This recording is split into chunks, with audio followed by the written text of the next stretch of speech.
শহরের কোলাহল পেলে আমি ফিরছি সেই জায়গায় যেখানে ধীরে চলে সময় আর বাতাসের সাথে মাটির গন্ধ লেগে থাকে। এখানে আমি খুঁজে পাই আমার সত্যিকারের শান্তি। চলেন আজকে আপনাদের সাথে নিয়ে একটি গ্রামে ঘুরি। আসসালামু আলাইকুম, কি অবস্থা সবার? আশা করি সবাই ভালো আছে। আজকে আমি ফিরছি শহর থেকে গ্রামে। শহরের ব্যস্ততা ফেলে এক দুপুরে রওনা দিলাম। মানুষের ভিড়, যানবাহনের ধোঁয়া এবং হর্ন সব মিলিয়ে যে শহরটা আমাদের, সেখান থেকে একটু দূরে একটু শান্তি খুঁজতে যাচ্ছি। একের পর এক রাস্তা বদলে উঠে আসলাম ছোট গাড়ি থেকে একদম বড় গাড়িতে। আজকে আমার সবচাইতে লং যাত্রা যেটা হবে এস আলম কোম্পানির গাড়িতে। এখানে লেখা আছে এখান থেকে কোথায় গেলে কত টাকা ভাড়া দিতে হবে।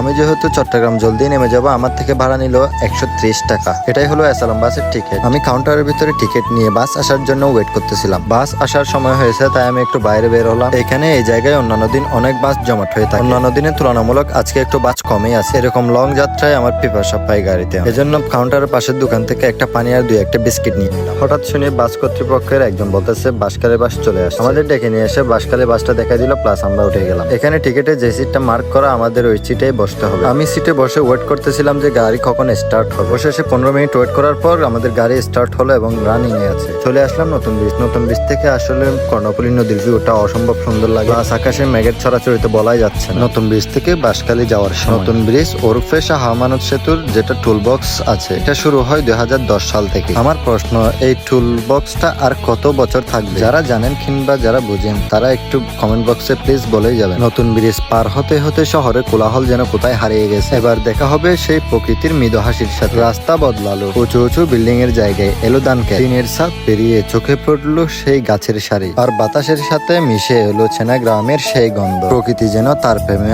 আবারও আমায় ডুবিয়ে নিচ্ছে।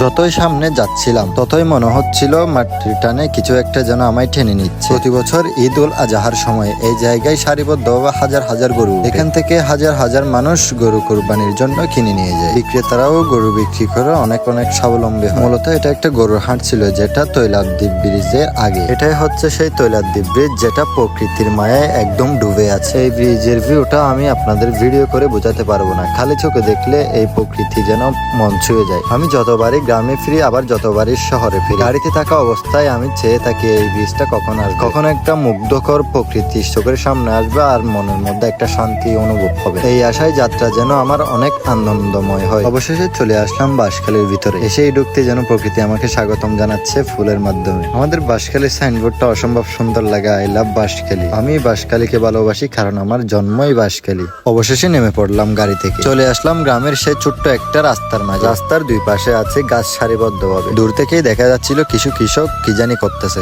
কেউ হাসছে, কেউ কাজ করতেছে। তাদের মুখে ক্লান্তি আছে, কিন্তু এক অদ্ভুত তৃপ্তিও আছে। একটু থেমে থাকলাম।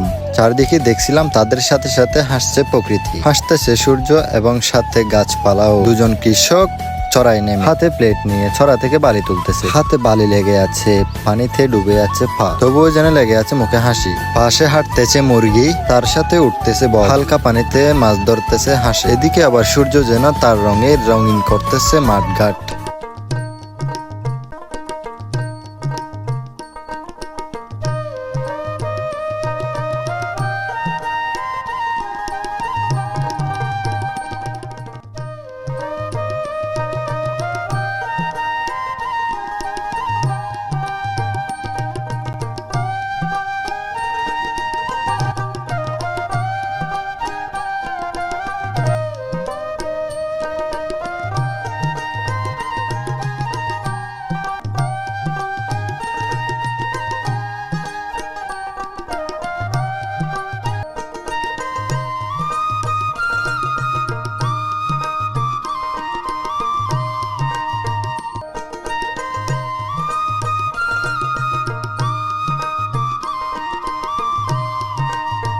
এই শান্তি, এই মায়া, গ্রামের প্রতিটা মুহূর্ত যেন আমাকে বলে তুই যত দূরে যাস, যেখানে যাস, শেষমেশ ফিরে আসবি এখানে তোর নিজের জায়গায়। এখানকার চাষিরা নিজেদের মতো নিজেরাই চাষ করে ক্ষেত খামারে সারাদিন কাজ করে যখন বিকেল গনিয়ে আসে, তাদের গবাদি পশুদের জন্য ঘাস কেটে নিয়ে যায় বাড়িতে। বিকেলে সূর্য ডলে পড়ে, ক্ষেতের সবুজ পাতার উপরে ডলে পড়ে সোনালি আলো। এখানে মাঠের মাঝে মোলা চাষ করেছে, কলা বাগানে সাজিয়ে রাখছে কাকতাড়ুয়ার মতো একটা শার্ট। কিছু কিছু গাছে কলা আছে, পেঁপে গাছে আছে ফুল সহ কাঁচা বড় পেঁপে। সূর্যের এই কিরণ যেন পুরো বাগান বাগানটাই উপভোগ করতেছে। এটা কি ফল আমার তেমন জানা নেই, আপনারা যারা জানেন তারা একটু কমেন্টে বলেই যাবে। এটার পাশাপাশি আছে এখানে বেগুন ক্ষেতে প্রচুর পরিমাণে বেগুন আছে। পাশেই আছে কাকরোল, প্রত্যেকটা কাকরোল যেন পেকেই লাল হয়ে আছে। কাকরোল গুলো দেখতে আসলে অসম্ভব সুন্দর লাগতেছে। এদিকে আবার কৃষকরা তাদের ক্ষেত থেকে মূলা সবজি তুলতেছে। এখান থেকে মূলত মূলা সবজি তুলে নিয়ে যাবে ছড়াতে। এই ছড়া এনে পানির মধ্যে ভালোভাবে এগুলা পরিষ্কার করে এভাবে কিছুক্ষণ রাখে, তারপর এখান থেকে সোজা গাড়িতে করে বাজারজাত করে।